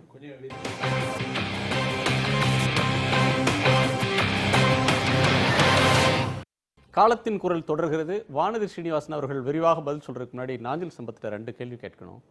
நேற்றைக்கு தமிழக முதலமைச்சர் கடிதம் எழுதுறார், அவசர சட்டம் கொண்டு வாருங்கள்னு பிரதமரை பார்த்து கேட்கிறார். இது ஒரு அபயக்குரல் மாதிரி தெரியுது. 2 நாள்ல அந்த விழா வரப்போகுது, 2 நாள்ல வந்து அந்த ஜல்லிக்கட்டு நடக்கணும். நீங்க 2 நாளுக்கு முன்னாடி மத்திய அரசின் கதவுகளை ஏன் தட்டுறீங்க? முன்னாடியே ஏன் தட்டலை? நீங்க தட்டுறதுக்கு உங்களுக்கு வந்து வேகம் வர்றதுக்கு மாணவர்கள் இளைஞர்கள் வீதிக்கு வர வேண்டியது இருக்கு. ஏன் தன்னியல்பா தமிழக அரசு இந்த நடவடிக்கை முன்னெடுக்கல? அதனாலதான் அவசர சட்டம்ங்கிற அவசர சட்டம் வந்து முன்கூட்டியே கொண்டு வர்றதில்லை, அந்த ப்ராமினன்ட் டைமில் கொண்டு வர்றதுக்கு பேர் தான் அவசர சட்டம். மத்திய சர்க்கார் இந்த பிரச்சனையில் ஏன்னா நாடாளும் பிரதமர் அன்றைக்கு அம்மா அவர்களை சந்திப்பதற்கு வீட்டுக்கு வந்த பொழுது அவர்கள் கொடுத்த அந்த 28 பக்க மெமோரண்டத்தில் இது இருக்கு. அதற்கு பிறகு மாண்புமிகு ஓ பன்னீர்செல்வம் அவர்கள் முதலமைச்சராக பொறுப்பேற்று பிரதமரை சந்திக்கிற முதல் சந்திப்பில் இந்த பிரச்சனை இருக்கு. அப்போது அவர்கள் அதை உடனே அதை கவனத்தில் எடுத்துக்கொள்ள வேண்டும். தமிழ்நாட்டில் இந்த லபோ துபோன்னு கத்துறது முக்கியம் இல்லை, அப்பவுமே அதை எடுத்து அந்த பிரச்சனைக்கு தீர்வு எட்டி இருக்கணும். ஆனால் அவர்கள் அதை கண்டுகொள்ளவே இல்லையா? நாடாளுமன்றத்தில் ஒரு வலிமையான கட்சி, நீங்க நாடாளுமன்றம் கூடுகிற போது நீங்க நாடாளுமன்றத்தில் இந்த பிரச்சனையை எழுப்பி இருக்கணும், மத்திய அரசின் கவனத்தை ஈர்த்திருக்கணும், மத்திய அரசுக்கு அழுத்தம் கொடுத்திருக்கணும். அந்த நாட்கள்ல கொடுக்கல. இதற்கான ப்ராசஸ் இப்போ 4 நாட்கள் இருக்கும்போது கடிதம் எழுதுவதும் இப்ப எந்த உத்தரவாதமும் இல்லாமலேயே ஜல்லிக்கட்டு நடக்கும் நீங்க உறுதி சொல்றதும் எந்த அடிப்படையில்? இன்னைக்கு இளைஞர்கள் வீதிக்கு வந்திருக்கிறார்கள், லட்சக்கணக்கான மக்கள் உணர்ச்சி கொந்தளிப்பில் இருக்கிறார்கள். இதற்கு ஒரே தீர்வு, இனிமேல் உச்சநீதிமன்றத்தினுடைய கதவை தட்டி அதற்கு பிறகு, ஏன்னா நீதிபதிக்கு தெரியாதான்னு கேட்டாங்க வானதி அம்மா. நீதிபதிக்கு தெரியாதுன்னா இது கம்ப்யூட்டர்ல விளையாடலாமேன்னு ஒரு நீதிபதி சொன்னார். நான் அந்த நீதிமன்றத்தினுடைய தீர்ப்பு மீது, நீதிமன்ற கருத்தின் மீது நான் எந்த விமர்சனம் வைக்க விரும்பல. அதனால நாளைக்கே இது ஆகணும்னா அவசர சட்டம் வேணும்னு சொல்லி இதுதான் நல்ல நேரம். நீங்க பிரதமரை சந்திக்க போறவங்க அவர் ஊர்ல இருக்கிறாரா, அவர் நேரம் ஒதுக்குவாரான்னு சொல்லி முறையாக அழைப்புக்கு அனுமதி கேட்காம நேரம் ஒதுக்குங்கன்னு சொல்லி நேரம் கேட்டு பெறாம நீங்க திடீரென்று போனா அது எப்படி? அது நீங்க அரசியல் செய்யறதுக்காக போறீங்க. எந்த சட்டம் சொல்லுது உங்கள்கிட்ட நேரம் கேட்டுட்டு போகணும்னு? ஒரு பிரைம் மினிஸ்டர் தமிழ்நாட்டுடைய வேற அப்பாயின்மெண்ட், நாடாளுமன்றத்தினுடைய துணை சபை ட்விட்டர்ல ரியாக்ட் பண்ணுங்க, என்ன இப்படி சந்திச்சிருக்காங்க, பிரின்சிபல் செக்ரட்டரிய பார்த்திருக்காங்க, இது என்னுடைய கவனத்தை இதுவரைக்கும் பிரதமர் வாய் திறந்து இதை பற்றி ஏதாவது சொல்லியிருக்காரா? இல்ல, ஒரு துணை சபாநாயகர் சொல்லுவாரு. திடீரென்று போய் நின்றால் என்ன அர்த்தம்? ஒரு பொறுப்புள்ள பதவியில் இருக்கிறவங்களுக்கு நிறைய ஷெட்யூல்ட் அப்பாயின்மென்ட், போறவங்களுக்கு வேலை இல்லையா? 50 நாடாளுமன்ற உறுப்பினர்கள் ஒரே வரிசையில நின்று இருக்காங்க, இதை பாராட்டுங்க முதல்ல. திடீர்னு போய் நிக்கிறோம், திடீர்னு போக முடியுமா? வானதி அவர்கள் பதில் சொல்லணும். திருமதி வானதி.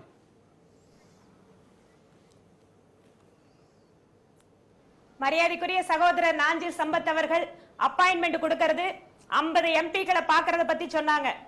தமிழ்நாட்டில் இருக்கக்கூடிய நிலவரத்தையும் அதெல்லாம் புரிஞ்சுட்டு அதுக்கப்புறம் நீங்க பேசுங்க.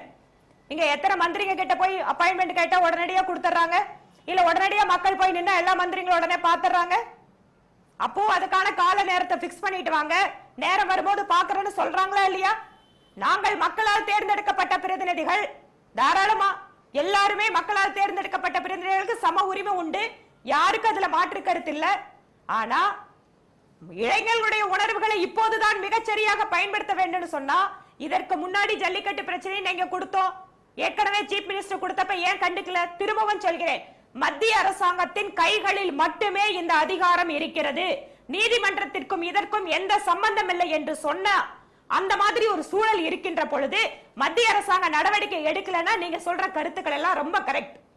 ஜல்லிக்கட்டுக்கு ஆதரவா ஒரே இடத்துல இருந்து ஆர்கியூ பண்ற ஸ்டேஜ்ல தான் சென்ட்ரல் கவர்மெண்ட் ஸ்டேட் கவர்மெண்ட் ரெண்டு இருந்திருக்கு. அப்போ நீங்க பிரதமரை நாங்க நினைச்சா போய் பார்க்கணும், அவர் இந்த நாட்டுக்கு பிரதமர் இல்லையானா தாராளமா இந்த நாட்டோட பிரதமர். நாடாளுமன்றத்துல குறிப்பாக கடந்த நாடாளுமன்ற கூட்டத்தொடர் முழுவதுமாக நடைபெறாமல் போன போது கிட்டத்தட்ட 3 நாள் பிரதமர் அதிகமான நேரம் நாடாளுமன்றத்துக்குள்ளதான் இருந்திருக்காரு. எப்ப வேணாலும் பிரதமரை பார்க்கக்கூடிய அதிகாரமோ இல்லது வாய்ப்புகளோ உங்களோட எம்பிக்கள் அத்தனை பேருக்கு உண்டு நாடாளுமன்றத்துக்குள்ள. அதனால இந்த திடீர்னு போய் நிக்கிறது, நாங்கள் எங்களுக்கு உரிமை இல்லையா, தமிழகத்தை புறக்கணிக்கணுமான்னு கேட்டுட்டு அவர் இல்லாத நேரத்துல போய் அங்க நிக்கிறது, இதெல்லாம் என்ன அரசியல்? இந்த உணர்வுல எங்களுக்கு மாற்று கருத்து இருந்தா சொல்லுங்க. சுட்டுரையில ட்விட்டர்ல ஏன் பிரதமர் பதில் அளிக்கலன்னு சொல்றாரு. அவரால் அமைக்கப்பட்ட அரசாங்கம் முழுவதுமாக 100% இந்த பிரச்சனையில் நம்முடன் இருக்கிறது என்பதற்கு நம்ம நீதிமன்றத்தில் மத்திய அரசாங்கம் எடுத்து வைக்கின்ற வாதம், எங்கள் கட்சியினுடைய நிலைப்பாடு அத்தனையும் சொல்லிட்டே இருக்கோம். அப்ப டெய்லி உட்கார்ந்து அதுக்காக தனியா ட்விட்டர்ல போடுவாரா? உங்களோட அரசாங்கத்துல நீங்க எடுக்கக்கூடிய பாலிசி டெசிஷன்ஸ் எத்தனை மினிஸ்டர்ங்க எல்லாம் ட்விட்டர்ல போடுறாங்க? யாராவது சமூக வலைதளத்துல தைரியமா நின்று உங்க கேள்வி கொடுங்க நாங்க பதில் சொல்றோம்னு சொல்றாங்களா? சொல்லுங்க. திரு பாலகிருஷ்ணன் நீங்க குறுக்கிட்டீங்க. இல்ல நான் சொல்லிடுறேன். இல்ல பகை பாராட்டுகிற பாகிஸ்தான் பிரதமரை போய் சந்திச்சாரு, நேரம் வாங்கிட்டு தான் போனாரா? நான் அமைச்சர்களை சந்திக்கிறேன், எந்த அமைச்சர்கள் நான் நேரம் வாங்கிட்டு போறது இல்லையே, நேரம் வாங்கிட்டு தான் போகணும்னு சொல்றாங்க. அப்படி கிடையாது தமிழ்நாட்டு அமைச்சர்கள், எப்பனாலும் போய் பார்க்கலாமே. அதாவது வானதி நாஞ்சில் சம்பத் சொல்றதுல அதிமுக அரசு இந்த பிரச்சனையில வந்து இன்றைக்கு அவசர சட்டம் போடுவது வேண்டும் முதலமைச்சர் கடிதம் எழுதியிருக்கிற இந்த சூழ்நிலையில இன்னும் கொஞ்சம் வலுவாக வந்து அதிமுக அரசு இந்த மாதிரி பொங்கல் வரப்போகுது, ஜல்லிக்கட்டு பிரச்சனை வரும், ஆகவே இன்னும் கொஞ்சம் முன்னெச்சரிக்கையாக வந்து அவங்க வந்து செயல்பட்டு இன்னும் கொஞ்சம் அழுத்தம் கொடுத்திருக்க வேண்டும் என்பது சரியானது கேள்வி. அது ஆனால் வானதி சீனிவாசன் என்ன சொல்றாங்கன்னா, பிரைம் மினிஸ்டர் யாருமே பார்க்கலங்கிறல. இதே எங்களுடைய கட்சியினுடைய தலைவர் டி.கே. ரங்கராஜன் ஜல்லிக்கட்டு குழுவுடைய தலைவரோட டெல்லிக்கு போய் பிரதம மந்திரியை பார்க்க போகிற போது அவர் பார்க்க முடியல. நாடாளுமன்றத்துக்குள்ளேயே அவர் இருக்கிற போது ஜல்லிக்கட்டு சம்பந்தமாக அவங்கள வந்து பார்க்க வந்தோம், இதான் அந்த மனு, இந்த மாதிரி பிரச்சனை இருக்குன்னு அவங்ககிட்ட நேரடியாக கொடுத்தாச்சு. அதை வாங்கிக்கிட்டு பிரதம மந்திரி ஒன்றும் பதில் சொல்லலை. இதை வந்து இப்போ டி.கே. ரங்கராஜன் பத்திரிகை செய்தியாகவே கொடுத்துருக்கிறார். ஆகவே ஒரு பிரச்சனை என்னன்னா, ஒரு பிரைம் மினிஸ்டர் பார்க்கறதுக்கு நேரம் வாங்கிட்டு போகணுங்கிறது சரியானது. ஆனால் ஒரு கொந்தளிப்பான சூழ்நிலையில் நான் என்ன கேட்குறேன், அதான் நான் சொல்கிறேன், ஏற்கனவே காவிரியிலே இதே மாதிரி நடந்தது, இப்போ ஜல்லிக்கட்டில் இதே மாதிரி நடக்குது. அப்போ ஒன்றுக்கு அவகாசம் ஆகுதுங்கிறது மட்டுமே இல்ல. ஒரு பாயிண்ட், பிரதமர் அவகாசம், பிரதமர் சந்திக்கல அப்படின்றதுலயே இந்த பிரச்சனை, இந்த விவாதம் சுருங்கக்கூடாதுன்னு நினைக்கிறேன். பிரதமர் இது வந்து பிரதமரை சந்தித்திருந்து பிரதமர் வந்து நாஞ்சில் சம்பத் சொல்றது மாதிரி I support jallikattu, I stand with Tamil Nadu அப்படின்னு ஒரு ட்வீட் பண்ணிட்டாருனாலே ஜல்லிக்கட்டு நடந்துருமா? அதுதான் நான் என்ன நீதிமன்றம் அந்த கருத்தை ஏற்றுக்குமா? இல்ல பிரைம் மினிஸ்டர் வந்து சந்திக்கிறதோ இல்ல பிரதம மந்திரியை சந்திக்க முடியலங்கிறது ஒரு நிச்சயமான ஒரு கேள்விதான். ஏன்னா மக்களுடைய பிரதிநிதிகள் போனா பார்க்கணும், இல்லைன்னா நாளைக்கு ஒரு டயத்தை கூட ஃபிக்ஸ் பண்ணி கூப்பிடலாம். அவங்களே இவங்க கேட்கணும், அவங்களே கூப்பிடலாம். அதுக்குள்ளே நான் போக வாங்காம போறது ஒரு அரசியல். அது வேணும்னு பிரதமர் மேல எல்லா பழியும் அவர் மேல போட்டுறதுக்கு, எல்லா பொறுப்பையும் அவர் மேல சுமத்துறதுக்கு தெளிவுபடுத்தலாம்ல. பிரைம் மினிஸ்டர் என்ன சொல்றேன், இது 2014 நடக்குது. இதே மத்திய அரசு தான் கடந்த ஆண்டு வந்து ஒரு அரசு ஆணை வெளியிட்டீங்க. அப்ப அரசு ஆணை வெளியிடுகிற அளவுக்கு பிரைம் மினிஸ்டருடைய கவனத்துக்கு போய் தான் இந்த அரசு ஆணை வெளியிடப்படுது. உங்களுக்கே தெரியும், இந்த அரசு ஆணை வந்து சட்டத்தை திருத்தாம அரசு ஆணை வெளியிட்டா இது வந்து நடைமுறைக்கு வராதுன்னு உங்களுக்கே நல்லா தெரியும். ஜனவரி மாதம் 8ஆம் தேதி நீங்கள் ஆணை வெளியிடுறீங்க, ஜனவரி மாதம் 14ஆம் தேதி அந்த ஆணை வந்து செல்லாதுன்னு சுப்ரீம் கோர்ட்டு தள்ளுபடி பண்ணிடுது. அப்போ அரசு ஆணை வெளியிடுவது என்பது பிரைம் மினிஸ்டர் நாலேஜ் இல்லாமல் வந்திருக்க முடியாது ஜல்லிக்கட்டில். அப்படி அரசு ஆணை வெளியிடக்கூடிய அளவுக்கு தெரிஞ்சிருக்கிற பிரைம் மினிஸ்டர் ஏன் இந்த சட்டத்தை திருத்தி ஒரு அவசர சட்டம் போடுறதுக்கோ அல்லது நாடாளுமன்ற குளிர்காட்டக்குள்ள இந்த ஒரு வருஷ காலத்தில் பட்ஜெட் செஷன்ல அடுத்து வரக்கூடிய குளிர்கால கூட்டத்தொடரில் ஒரு சட்ட திருத்தத்தை முன்மொழிஞ்சிருந்தா அந்த பிரச்சனையே இல்லாமல் போயிருக்குமே. ஆகவே பிரைம் மினிஸ்டரை பார்க்க முடியுமா முடியாதா என்பது ஒரு பக்கம். அது நான் என்ன கேட்குறேன்னா, பார்ப்பதற்கு நேரம் ஒதுக்க வேண்டிய அரசியல் கடமை அவருக்கு இருக்கு, அது நான் இல்லைன்னு சொல்லலை. ஆனால் அதனால மட்டுமே எல்லாம் கெட்டு போயிருச்சுங்களே. இது ஏதோ பிரைம் மினிஸ்டருக்கு இதுக்கு முன்னாடி தெரியாத மாதிரியும் அவருடைய கவனத்துக்கு யாருமே கொண்டு போகாத மாதிரியும் அப்படியெல்லாம் ஆர்கியூ பண்ண முடியாது. திருமதி வானதி, இதுல 2 கேள்விகள் வருது. ஒன்று, தமிழ்நாட்டின் பாரதிய ஜனதா கட்சியின் தலைவர் திருமதி தமிழிசை அவர்கள் ஜல்லிக்கட்டை தடையை மீறி நடத்துறோம்னு சொல்றாங்க. அப்படி யாராவது நடத்தினால் அதை தமிழ்நாடு பாரதிய ஜனதா கட்சி ஆதரிக்கும், தமிழ்நாட்டு விவசாயிகள் பக்கம் நாங்கள் இருப்போம் அப்படின்னு சொல்றாங்க.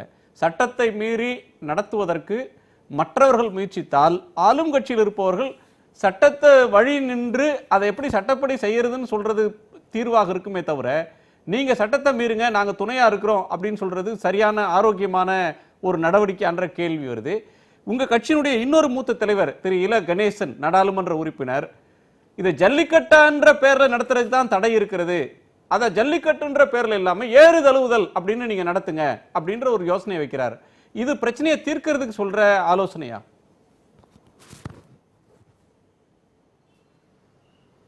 பிரச்சனை தீர்க்கிறது அப்படிங்கிறது நீதிமன்றத்தின் வாயிலாக நாம் பெறக்கூடிய தீர்ப்பு தான் என்னைக்கும் அது நிரந்தரமான தீர்வாக இருக்க முடியும். ஒரு பக்கம் அதுதான் நம்ம சட்டத்தின் வழிமுறையில, அரசியலமைப்பு சட்டத்தில் நாடாளுமன்றம் எந்த விதமான சட்டங்களை கொண்டு வந்தாலும் ஒட்டுமொத்தமாக ஒரு மனதாக அனைத்து அரசியல் கட்சிகளும் சேர்ந்து ஒரு மனதாக நீதிபதிகள் நியமனத்திற்காக ஒரு சட்டத்தை கொண்டு வந்தார்கள். நீதிபதிகளுடைய நியமனத்தில் வெளிப்படைத்தன்மை வேண்டும், அதற்கென்று ஒரு முறையான விதிகள் வகுக்கப்பட வேண்டும் என்று நெகு நாட்களான மக்களுடைய கோரிக்கை.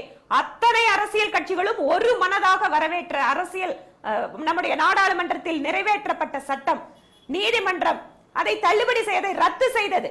அந்த சட்டத்திற்கு இடமே இல்லைன்னு சொல்லுச்சு. அப்போ நீதிமன்றத்திற்கு இருக்கின்ற அதிகார வரம்பு, அதனுடைய பலத்தையும் நாம் புரிந்து கொள்ள வேண்டும். இது ஒரு பக்கம். இரண்டாவது, பிரதம மந்திரி ஜல்லிக்கட்டு பிரச்சனையில நாடாளுமன்றத்துக்குள்ள நாங்கள் கொடுக்கிற மனுவை வாங்கிட்டாரு. அவர் அதுக்கு பின்னால அதை செஞ்சு தரேன்னு சொல்லாரு, இல்ல செஞ்சு தரலன்னு சொல்லல, அவர் ஒண்ணுமே சொல்லல. கரெக்ட், நான் ஒத்துக்கிறேன். ஒரு நாடாளுமன்றத்தில் தன்னோட மனுவை வந்து வாங்கிட்டு நான் அதை நடத்தி தருகிறேன் அப்படின்னு சொன்னால் மட்டுமே நீதிமன்றத்துல மத்திய அரசாங்கம் அதனோட அந்த பக்கம் நிக்கிறது அப்படின்னு அர்த்தம் இல்ல. முழுக்க முழுக்க பிரதமர் மோடி அவர்களுடைய அரசாங்கம் தான் ஜல்லிக்கட்டு நடத்தப்பட வேண்டும் என்று நீதிமன்றத்தில் வாதாடி கொண்டிருக்கிறது. அதற்காக மக்களுடைய உணர்வுகளோடு நாங்கள் இருக்கிறோம் என்று எங்கள் அத்தனை மத்திய அமைச்சர்களும் சொல்கிறார்கள். இதுக்கு மேல பிரதமர் ஒரு வார்த்தை சொல்றது மட்டும்தான் அதுல முக்கியம் அப்படின்னு சொல்லி பேசல என்ன அர்த்தம் இருக்க முடியும்? அதே போல எங்களுடைய தமிழகத்தினுடைய தலைவர்கள் முழுக்க முழுக்க தமிழகத்தின் உணர்வுகளோடு, இளைஞர்களுடைய உணர்ச்சி பெருக்கை புரிந்து கொண்டு உங்களோடு முழுக்க இருக்கிறோம் என்று சொல்வதற்காக நாங்கள் சொல்லி இருக்கிறோம்.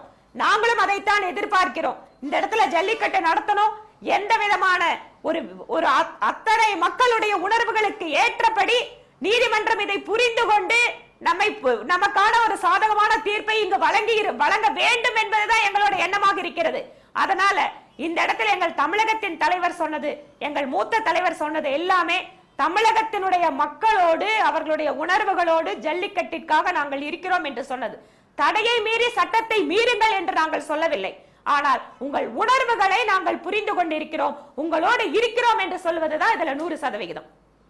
டாக்டர் ராமதாஸ் வந்து ஒரு கருத்தை சொல்லியிருந்தார். இன்றைக்கு அதிசயம் நடந்தாலொழிய ஜல்லிக்கட்டு நடக்கிறதுக்கு வாய்ப்பு இல்லை அப்படின்ற ஒரு கருத்தை சொல்றார். இப்ப நிறைவு பகுதியில் இருக்கிறோம். அது மாநில அரசின் மீது குற்றச்சாட்டு, மத்திய அரசின் மீது குற்றச்சாட்டு, நீதிமன்றம் ஒரு வடக்கு தெற்கு பார்வையை பார்க்கிறது அப்படின்ற பல கருத்துக்களை நாம் முன் வச்சிருக்கிறோம். அவசர சட்டம் இல்லை, தீர்ப்பு வந்தால் தீர்ப்புக்காக மத்திய அரசு காத்திருக்கிறதுன்றது நிரூபணமாகுது. இந்த சூழல்ல இன்னும் 2 நாட்கள் தான் இருக்கு. இந்த 2 நாட்களில் நாளைக்கு தீர்ப்பு வரும்னு இன்றைக்கு மாலையில் எந்த அறிவிப்பும் உச்சநீதிமன்றம் தரல. எப்போது தீர்ப்பு வெளியாகும்னு யாருக்கும் இந்த நிமிடம் வரை தெரியாது. இந்த சூழல்ல ஜல்லிக்கட்டு நடக்குமா இந்த ஆண்டு? போன ஆண்டு கிடைத்தது மாதிரியான ஒரு ஏமாற்றம் இந்த ஆண்டும் தமிழ்நாட்டு மக்கள் சந்திக்க வேண்டுமா அப்படின்ற ஒன்றும், இப்ப தன்னெழுச்சியாக இளைஞர்கள் கடந்த ஆண்டுல காட்டாத ஒரு வேகம், ஒரு எழுச்சி இது சார்ந்து வருது. இந்த 2க்குமான அடிப்படை என்ன அப்படின்றத நால்வருடைய நிறைவு கருத்தையும் கேட்கிறேன். நீங்க தொடங்க உங்களுடைய நிறைவு கருத்து. என்னை பொறுத்தவரை நீங்கள் கேட்ட முதல் டாக்டர் ராமதாஸ் சொன்ன அந்த அச்சம் என்பது இருக்கிறது. அதாவது வந்து வழக்கமாக நடக்கக்கூடிய அதே பாணியில் அதே போல் வந்து இந்த ஆண்டு நடக்குமா என்றால் நடக்க வாய்ப்பு இல்லை. இளைஞர்களுடைய மாணவர்களுடைய எழுச்சியின் காரணமாக சில இடங்களில் அந்த நீதிமன்ற தடையும் பொருட்படுத்தாமல் சில நிகழ்வுகள் நடத்தலாமே ஒழிய பழைய அளவுக்கு ஒரு சில ஆண்டுகளுக்கு முன்பு இருந்த அளவுக்கு வந்து அது நடக்குமா அப்படிங்கிற சந்தேகம் எனக்கு இருக்கிறது. ஆனால் நான் சொல்ல விரும்புவது அதுதான், ஒரே விஷயந்தான். ஒரு சமூகத்தினுடைய கலாச்சார உரிமை குறித்து எந்த விதமான சென்சிட்டிவிட்டியும் இல்லாமல், எந்த விதமான அரசியல் புரிதலும் இல்லாமல், ஏதோ ஒரு என்ஜிஓ வந்து வைக்கக்கூடிய குற்றச்சாட்டை வந்து நம்பி இந்த செயலை வந்து நீதிமன்றம் செய்திருக்கிறது. அது மட்டும் இல்லாமல் நான் சொன்னதை போல நான் தொடர்ச்சியாக வாசித்து கொண்டிருக்கிறேன் இது தொடர்பாக இந்தியா முழுக்க என்ன எழுதுறாங்க என்று. அந்த அடிப்படையில் நான் சொல்கிறது தான் அடிப்படையில் தான் அந்த வடக்கு தெற்கு பிரச்சனையை நான் சொன்னேன். தமிழ்நாட்டு பிஜேபி தலைவர்கள் என்ன சொன்னாலும் கூட இவர்கள் வந்து மத்திய அரசாங்கத்தில் மத்திய பிஜேபிகிட்ட போய் வந்து எவ்வளவு முறையிட்டாலும் கூட டெல்லியின் கை தான் ஓங்கும், அது எந்த சந்தேகமும் கிடையாது. அதன் பக்கம்தான் பிரதமர் இருப்பார். இந்த மக்களுக்கு இழைக்கக்கூடிய மிகப்பெரிய ஒரு கலாச்சார அநீதியாகத்தான் இது போய் முடிய போகிறது. இதன் விளைவு என்னவாக இருக்கும் என்றால், இந்த சிஸ்டத்தின் மீது இந்த சாதாரண இளைஞர்கள் கேள்வி கேட்பார்கள். அந்த கேள்வி கேட்பதிலிருந்து நிச்சயமாக விலக மாட்டார்கள். அதுக்கு இவங்களுடைய பதில் இல்லை என்று தான் நினைக்கிறேன். இல்ல, மத்திய அரசு ஜல்லிக்கட்டு ஆதரிக்குது, நான் அதை முழுமையாக ஏற்றுக்கொள்ள தயாராக மத்திய அரசு நோட்டிபிகேஷன் வெளியிடுது. இல்ல நான் என்ன சொல்ல வரேன்னா, இதை வந்து நீங்க அப்படியே வெறும் அரசு பிரச்சனையா மட்டும் பார்க்காதீங்க. கடந்த சில ஆண்டுகளாக இது தொடர்பாக வந்த எல்லா விவாதங்கள் நீதிமன்றத்துக்கு வெளியே, அரசியல் தளத்துல, ஊடகங்கள் இருக்கிறது எல்லாமே வைத்து பாருங்கள். இந்த பிரச்சனையை வந்து இந்த நாட்டில் எப்படி அணுகியிருக்கா பாருங்க. இந்த கான்டெக்ஸ்டுக்கு வெளியே எதுவுமே கிடையாது. இங்க தீவிரவாதத்தை பத்தி பேசணும்னாலும், கலாச்சாரத்தை பத்தி பேசணும்னாலும் வெறும் கோர்ட் விஷயம் மட்டும் கிடையாது. டெக்னிக்கலா மட்டும் பேசி பிரயோஜனமே இல்லை. ஒட்டுமொத்தமாக தான் எடுத்து பார்க்கணும். ஒட்டுமொத்தமாக நீதிமன்றத்துக்கு தில்லி என்பது ஜல்லிக்கட்டுக்கு எதிராக இருக்கிறது என்பதுதான் உண்மை. அந்த அந்த டில்லிங்கிற அந்த அரசியல் ஒரு சிஸ்டத்துக்குள்ள இதுக்கு எதிரான மனநிலை தான் இருக்கிறது. புதுச்சேரியில் இருக்கக்கூடிய கிரண்பேதியும் இந்த மனநிலை தான் இருக்கிறார். அதுதான் விஷயம், வேற ஒண்ணுமே கிடையாது. திரு கே. பாலகிருஷ்ணன், அதாவது இன்னைக்கு வந்து ஜல்லிக்கட்டு என்பது உண்மையிலேயே ஏற்கனவே அது தென் மாவட்டங்களில் இருக்கக்கூடிய மக்களுடைய ஒரு பாரம்பரிய கலாச்சார அந்த நிகழ்ச்சி என்பது மாறி இன்னைக்கு தமிழகம் முழுவதும் இருக்கிற இளைஞர்கள் சாதி மதங்களை எல்லாம் கடந்து இன்னைக்கு ஒருங்கிணைக்கிற இளைஞர்கள் அந்த பிரச்சனையில் இறங்குற நிலைமை என்பது ஏற்பட்டிருப்பது உண்மையிலேயே வரவேற்கத்தக்கது, பாராட்டத்தக்கது. அதே மாதிரி விவசாயிகளுடைய சாவுகளை பற்றி அவங்க வந்து உண்ணாவிரதற்கெல்லாம் ரொம்ப ரொம்ப இளைஞர்கள் இந்த பிரச்சனையில் ஈடுபடுவது என்பது அரசியலுக்கு அப்பாற்பட்டு வந்திருக்கிறது பாராட்டக்கூடிய நல்ல செய்தி. நான் சொல்ல விரும்புவது என்னன்னா, இந்த உச்சநீதிமன்ற தீர்ப்பு வருமா வராதா, வந்தா என்ன வருங்கிறதுக்குள்ள நம்ம போக வேண்டிய அவசியமே கிடையாது.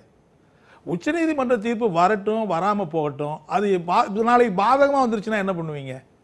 உச்சநீதிமன்ற தீர்ப்பு பாதகமா வந்தா அதுக்கு அடிப்படையா இருப்பது இன்னைக்கு இருக்கிற அந்த சட்டம்.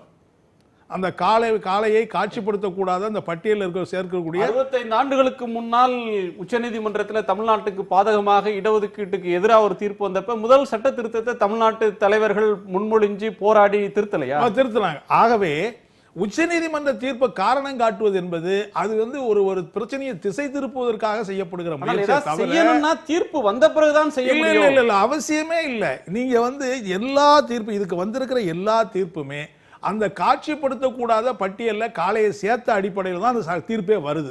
சட்டம் இப்படி சொல்லுது, அந்த அடிப்படையில் நாங்கள் தீர்ப்பு சொல்றோங்கிறாங்க. ஆக நீ அந்த சட்டத்தை திருத்திருங்க, தீர்ப்பு தானே ஆட்டோமேட்டிக்காக மாறிடும்ல. ஆகவே நான் தான் சொன்னேன், அரசு ஆணை போடுகிற அளவுக்கு அக்கறையோடு இருக்கிற இந்த அரசாங்கம் ஏன் அந்த சட்டத்தை திருத்தக்கூடாது?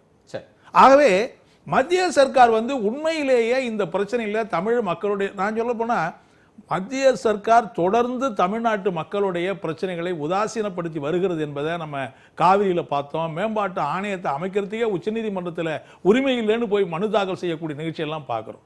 ரெண்டாவதாக இன்னைக்கு வந்து ஜல்லிக்கட்டு பிரச்சனைகளை பார்க்குறோம். ஆகவே ஜல்லிக்கட்டு நடப்பது என்பது மத்திய அரசாங்கத்தினுடைய கையில் இருக்கிறது. அது அந்த சட்ட திருத்தத்தை நிறைவேற்றுவதன் மூலமாகத்தான் அது நடத்துவதற்கான வாய்ப்பு ஏற்படும். அவங்க அதை திருத்தலைன்னா எனக்கு என்னமோ நடத்துவதற்கான வாய்ப்பு கிடைக்கும்ங்கிற சந்தேகமாக தான் இருக்கு. ஆகவே அந்த வகையில் நிச்சயமா வந்து இன்னைக்கு இளைஞர்கள் எழுச்சியோட கிளம்பி இருக்கிறாங்க. இது இளைஞர்களுடைய எழுச்சி நாளைக்கு ஒட்டுமொத்தமான தமிழ் மக்களுடைய எழுச்சியாக மாறுகிற அந்த நிலைமை என்பது ஏற்படும்.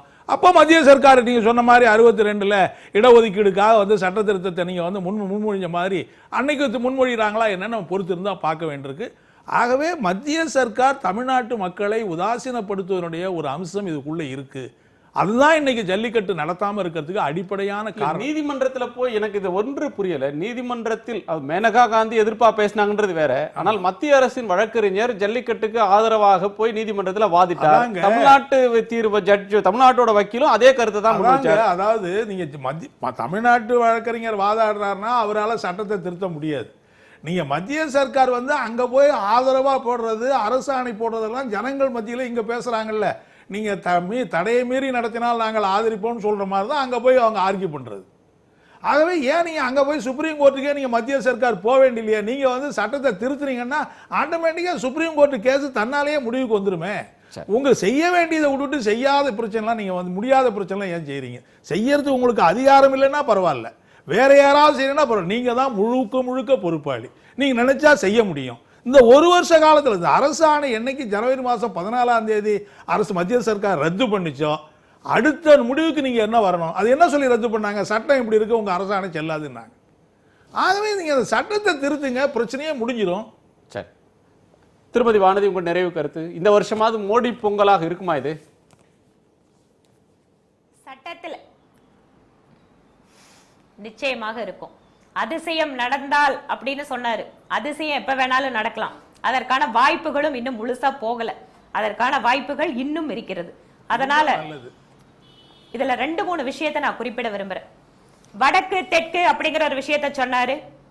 இந்த வழக்கை பொறுத்த வரைக்கும் வெறுமனே ஜல்லிக்கட்டு தமிழகம் மட்டும் அல்ல. மகாராஷ்டிராவில் அந்த மக்களுக்கு நமக்கு எப்படி ஜல்லிக்கட்டோ அதே மாதிரி நாக பஞ்சமி விழா, அதுல வந்து அவர்கள் பாம்புக்கு பூஜை செய்து அதை மத ரீதியாக உணர்வு ரீதியாக கொண்டாடக்கூடிய பண்டிகை, அதற்கும் அங்கு பிரச்சனை இருக்கிறது. ஆந்திரா தெலுங்கானா மாதிரி, குஜராத் மாதிரியான மாநிலங்கள்ல, ராஜஸ்தானில் கூட ஒரு சில இடங்கள்ல இந்த ஜல்லிக்கட்டு மாதிரியே அவர்களுக்கு அங்க ரேக்லா ரேஸ் உண்டு, அதுவும் தடைப்பட்டு நிற்கிறது. ஆக இத்தனை மாநிலங்களும் சேர்ந்து இந்த நீதிமன்றத்தினுடைய தீர்ப்பிற்காக காத்து கொண்டிருக்கிறார்கள். அதனால தமிழகம் மட்டுமே அல்ல, இன்னும் சொல்ல போனா மகாராஷ்டிராவில குறிப்பாக இந்த நாட்டினுடைய விழானே நம்ம சொல்லலாம். நம்ம ஜென்மாஷ்டமின்னு சொல்லக்கூடிய கிருஷ்ணன் பிறந்த தினம் அன்றைக்கு உரியடி திருவிழா, அந்த உரியடி திருவிழாவை கூட உச்சநீதிமன்றம் தடை செய்கிறது. இந்த மாதிரி இருக்கக்கூடிய சூழல் என்பது நாடு முழுவதும் நடந்து கொண்டிருக்கிறது. அதனால தமிழ்நாட்டுல மட்டும் நடக்குது, தமிழ்நாட்டுல டெல்லியோட பார்வை வேற மாதிரி இருக்குன்னு இந்த பிரச்சனையை தயவு செஞ்சு திசை திருப்பாதீங்க. முதல்ல இருக்கக்கூடிய நடைமுறையில் இருக்கக்கூடிய பிரச்சனையை புரிந்து கொள்ள வேண்டும். மத்திய அரசாங்கத்திற்கு அதிகாரம் இருக்கிறது, ஒத்துக்கொள்கிறோம். அந்த அதிகாரம் இருந்ததாலதான் அரசாணை வெளியிட்டோம். அரசாணையில் கூட சட்டத்தில் இருந்து விலக்கு கொடுத்திருக்கிறோம். திரும்பவும் நான் சொல்றேன், அவசர சட்டம் கொண்டு வந்தாலும் சட்டத்திலிருந்து விலக்கு கொடுப்பதாக இருந்தாலும் அதையும் எதிர்த்து இன்னொரு வழக்கு தொடர முடியும். திரும்ப திரும்ப ஒரே நீதிபதிக்குள்ளாக அத்தனை விஷயங்களையும் அடக்கி ஒட்டுமொத்தமா இந்த விஷயத்துக்கு சமாதி கட்டணும்னு மத்திய அரசாங்கம் நினைக்கல. தயவு செய்து புரிந்து கொள்ளுங்கள். அதனால இன்னைக்கு நடக்கிறதோ இல்ல தீர்ப்பு வந்ததுக்கு பின்னால நடப்பது முழுக்க முழுக்க நேர்மறையாக தமிழக மக்களுக்கு நல்லது செய்யக்கூடிய விஷயமா இருக்கும். அதனால அதிகாரம் இருக்கிறது, ஒத்துக்கொள்கிறோம். இதுல ஒவ்வொரு ஸ்டெப்பா தான் முன்னுக்கு போக முடியும். எல்லாத்தையும் கொண்டு போய் கோர்ட்டு கையில் இப்பவே கொடுத்து எல்லாத்தையும் முடிச்சிட்டோம் அப்படின்னு சொன்னா அதுக்கப்புறம் செய்யறதுக்கு ஒண்ணு இல்லாம போயிரும்.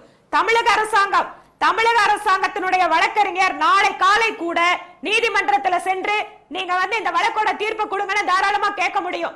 அவரும் இந்த வழக்குல ஒரு பார்ட்டியா அப்பீர் ஆனவர். அதனால மத்திய அரசாங்கம் மட்டுமே கொடுக்க முடியும் நினைக்காதீங்க. இன்றைக்கு நம்முடைய முதலமைச்சர் நம்முடைய தமிழக அரசினுடைய வழக்கறிஞரை தொடர்பு கொண்டு நாளை காலை 10:30 மணிக்கு நீங்க கோர்ட்ல போய் இதை கேளுங்கன்னு தாராளமா சொல்லலாம். அதையே அவங்க செய்ய மாட்டேங்கிறாங்க. தமிழக அரசாங்கத்திற்கும் அவசர சட்டம் கொண்டு வரக்கூடிய அதிகாரம் தாராளமா இருக்கு. அதனால இதுல முழுக்க முழுக்க தமிழகத்தினுடைய குரல் உணர்வுகள் நீதிமன்றத்திற்கு புரிய வேண்டும் என்று மறுத்திருக்கிறார். மத்திய சட்டத்துல திருத்தம் கொண்டு வர்றதுக்கு தமிழக அரசால் முடியாது. பிராணிகள் வதை சட்டத்துல மத்திய அரசு தான் திருத்தம் கொண்டு வரணும். இது சென்ட்ரல் கவர்மெண்டோட டொமைன்ல வருது. தமிழக அரசு எப்படி சட்டம் கொண்டு வர முடியும் அப்படின்ற கேள்வியை முதலமைச்சர் எழுப்பி இருக்கிறார். தமிழக அரசாங்கம் இந்த வழக்குல முன்னதாவே ஒரு பார்ட்டியா இருந்திருக்கு. நான் இன்னொன்னு கேக்குறேன், ரிவ்யூ பெட்டிஷன் ரீசெண்டா டிஸ்மிஸ் ஆச்சு. அப்ப தமிழ்நாடு அரசாங்கம் இதை ஒழுங்கா நடத்தலன்னு சொல்றதா, இல்ல தமிழகம் ஒழுங்கா முயற்சி எடுக்கலன்னு சொல்ல முடியுமா? சொல்லுங்க. எது ஆரம்ப கட்ட தடையாக இருக்கிறதோ, நமக்கு ஆரம்பத்துல காங்கிரஸ் திமுக கூட்டணியில் இருந்த அரசாங்கம் செய்கின்ற மிகப்பெரிய தமிழர்களுக்கு எதிரான சதியை தான் நாங்க சொல்ல முடியும். ஆக அத்தனை பிரச்சனைகளுக்கு மூல காரணம் காங்கிரசும் கூட்டணியில் இருந்தவர்களும். இன்னைக்கு வெறுமனே மக்கள் போராட்டம் தமிழகத்தினுடைய உணர்வுகள்ல பேசுற நீங்க அன்னைக்கு காளைகளை இழைச்ச போது ஏன் யாருமே குரல் கொடுக்கல? யாரும் அதை பத்தி ஏன் பேசல? இன்றைக்கு நீதிமன்றத்திற்கும் மத்திய அரசாங்கத்திற்கும் மிகப்பெரிய போராட்டமாக மாறி இருக்கிறது. நன்றி வானதி. தமிழ்நாடு ஆரம்பத்தில் இருந்த விஷயத்தை எல்லாம் விட்டுட்டு இன்னைக்கு நீங்க அதை செய்யல இதை செய்யலீங்க. என்னெல்லாம் செய்ய வேண்டுமோ அத்தனையும் செய்து கொண்டிருக்கிறோம். நன்றி. இன்னையும் தாண்டி அதிசயம் நடக்காதான்னு கேக்குறீங்க. அதிசயம் நடப்பதற்கும் வாய்ப்பு இருக்கிறது. நடக்கும்னு சொல்ல மாட்டீங்க, நடப்பதற்கும் வாய்ப்பு இருக்கிறதுன்னு தான் சொல்றீங்க. நன்றி உங்கள் கருத்துக்கு. அதாவது ஜெயராம் ரமேஷ் காலத்தில் அந்த காளைகள் பட்டியலில் சேர்க்கப்பட்ட நாளிலும் தமிழ்நாட்டில் எதிர்ப்பு வந்தது. அது காங்கிரஸ் திமுக ஆட்சி காலத்தில் நடந்த போதும் தமிழ்நாட்டில் பல்வேறு தரப்புகளிலிருந்து அனைத்து கட்சிகளும் எதிர்த்த ஒரு நிலை இருந்தது. அதே காங்கிரஸ் ஆட்சியில ஜெயந்தி நடராஜன் மாற்று சிந்தனையில அதை மாற்றுவதற்கான முயற்சியும் நடந்தது.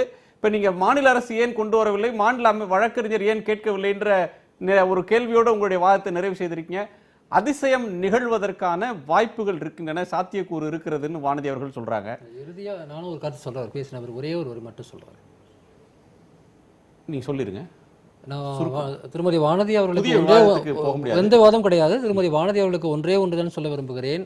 இந்திய அரசியல் சாசனத்தின்படி உச்ச அதிகாரம் இருப்பது லெஜிஸ்லேட்டிவ் அமைப்பான, அதாவது சட்டம் இயற்றும் அமைப்பான பாராளுமன்றத்துக்கு தான். பாராளுமன்றத்தில் உங்களுக்கு உச்ச அதிகாரத்தோடு முடிவெடுக்க முடியவில்லை என்றால் வேற எங்கும் எடுக்க முடியாது. அவ்வளவுதான். திரு நஜில் சம்பத், இந்த போன ஆண்டு ஜல்லிக்கட்டு நடக்கல. ஸ்டேட்டுக்கும் சென்டருக்கும் தனித்தனி டொமைன் இருக்கு, லிஸ்ட் இருக்கு, கன்கரண்ட் லிஸ்ட் இருக்கு, ஸ்டேட் லிஸ்ட், சென்ட்ரல் லிஸ்ட் இருக்கு. ஒருவருடைய தெரியும். நான் ஆர்டினன்ஸ் சம்பந்தமான விஷயத்துக்கு மட்டும் தான் சொன்னேன். அது தெரியாம நான் சொல்லலைங்க. ஆர்டினன்ஸ் சம்பந்தமான விஷயத்துக்கு நீதிமன்றம் பேசுறீங்களா, அதனால நான் சொன்னேன். நீதிமன்றம் இருக்கிற பிரச்சனை நம்ம ஃபேஸ் பண்ணிட்டு தான் இருக்கோம், சொல்லத்தானே வேணும்.